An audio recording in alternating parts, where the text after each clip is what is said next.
सरपंच संतोष देशमुख यांच्या हत्येला 20 दिवस झालेत। मात्र हत्येशी संबंधित पवनचक्कीच्या खंडणी प्रकरणात वाल्मिक कराडवर गुन्हा आहे। मात्र हत्येचा मास्टरमाइंड वाल्मिक कराडच आहे असा आरोप आहे, पण अद्याप कराड पोलिसांच्या हाती लागलेला नाहीये। अशी असंख्य लोकांची टीम आहे, त्यामध्ये एक वाल्मिक कराड आहे। ते माझ्या जवळचे आहेत त्यात काय मी नकारणार थोडंच आहे। वाल्मिक कराड, याच वाल्मिक कराडवरून मंत्री धनंजय मुंडे सरकारच्या सुरुवातीच्या काळातच अडचणीत आले। सरपंच संतोष देशमुखांच्या हत्येचा मास्टरमाइंड वाल्मिक कराडच असल्याचा आरोप होतोय आणि हाच कराड मुंडेंच्या जवळचा असल्यामुळे आणि ते धनंजय मुंडेंनी सुद्धा मान्य केल्यामुळे विरोधकांच्या आरोपांमध्ये धार आली आहे। हा जो मोर्चा आहे त्या मोर्चाचा आश्रय देतात जो कोण आहे तो धनंजय मुंडे। नाव घेऊन सांगतोय, नाव घेऊन कोट करतोय। छत्रपती केव्हा कोट करत नाही तरी मी कोट घेऊन सांगतो, तो आश्रयदाता धनंजय मुंडेला मंत्रीपद देऊ नका हे मी त्यावेळी सांगितलं होतं। सरपंच म्हणून मदतीला धावायला गेल्यानं संतोष देशमुखांची अतिनिर्घृण हत्या झाली। शरीराचा कोणताही भाग आरोपींनी शिल्लक ठेवला नाही। आरोपी प्रतीक घुलेसह काही आरोपींनी पवनचक्की प्रकल्प अधिकारी शिवाजी शिंदेना 2 कोटींची खंडणी मागत वॉचमन अशोक सोनावणे यांना मारहाण केली होती। मारहाणीनंतर वॉचमन अशोक सोनावणे यांनी सरपंच संतोष देशमुखांकडे धाव घेतली आणि घुलेसह काही जणांवर गुन्हा दाखल झाला। त्याचाच राग आल्यामुळे सरपंचाची हत्या झाली। काय बोलतात ते, काय ते गोपीनाथ गडावरती महाराष्ट्रात म्हणाले कुठं असं होत नाही, फक्त काय बीडमध्ये होतं।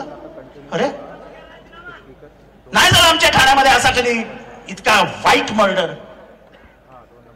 ज्या पद्धतीने मारलं, समोरचा माणूस व्हिडिओवरती बघतोय मर्डर कसा होतोय। अरे हा क्रूर कर्म आहे, क्रूर कर्म रामन राघव आहे, रक्त पिपासू नरभक्षक आहे। आज महाराष्ट्राला त्याची ओळख पटली। हत्येच्या घटनेला 20 दिवसांचा कालावधी झाला। हत्येचा गुन्हा वाल्मिक कराडवर दाखल नसला तरी हत्येशी संबंधित पवनचक्की प्रकरणात खंडणीचा गुन्हा दाखल आहे।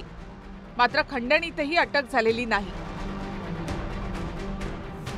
की 20 दिवस झाले, 20 दिवसात का पकडलं जात नाही? कायद्यापेक्षा पोलिसापेक्षा हा मोठा आहे का? हा जो ज्याचं नाव तुम्ही घ्या म्हणतात तो त्याच्या घरातच बसलाय।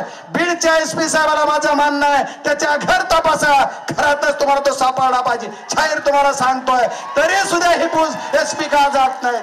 अरे ज्या डीवायएसपी कडे कालपर्यंत तपास होता, डीवायएसपी साहेब तुम्ही कधी गेलात त्यांच्या घरी?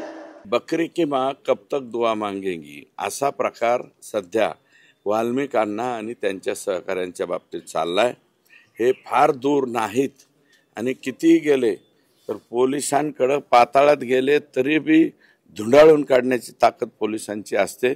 फक्त याला विलंब होतोय म्हणून लोकांना वाटतंय की बाबा यांना विलंब नाही झाला पाहिजे। हा विलंब सुद्धा सहन व्हाय नाही लोकांना।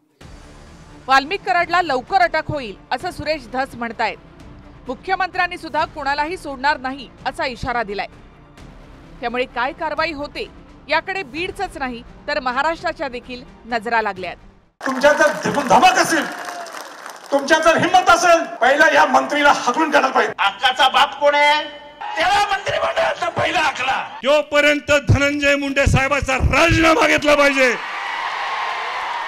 दोनच गोष्टी तुम्ही करा तुमच्या शासनाकडून, याला राजीनामा द्यायला सांगा आणि दुसरा विषय काय करा तर याला 302च्या आरोपामध्ये अगोदर गुन्हेगार करा, तरच खऱ्या अर्थाने न्याय होईल। मुख्यमंत्री आणि अजित दादांना विनंती करतो की या केसचा निकाल जोपर्यंत आरोपीला फाशी होत नाही तोपर्यंत त्यांचं मंत्रिपद काढून घ्यावं।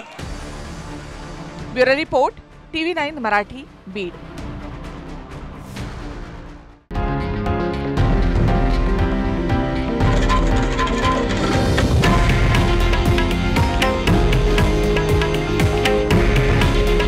हे आहे देशातील नंबर 1 न्यूज नेटवर्क आणि आपण पाहत आहात TV9 मराठी।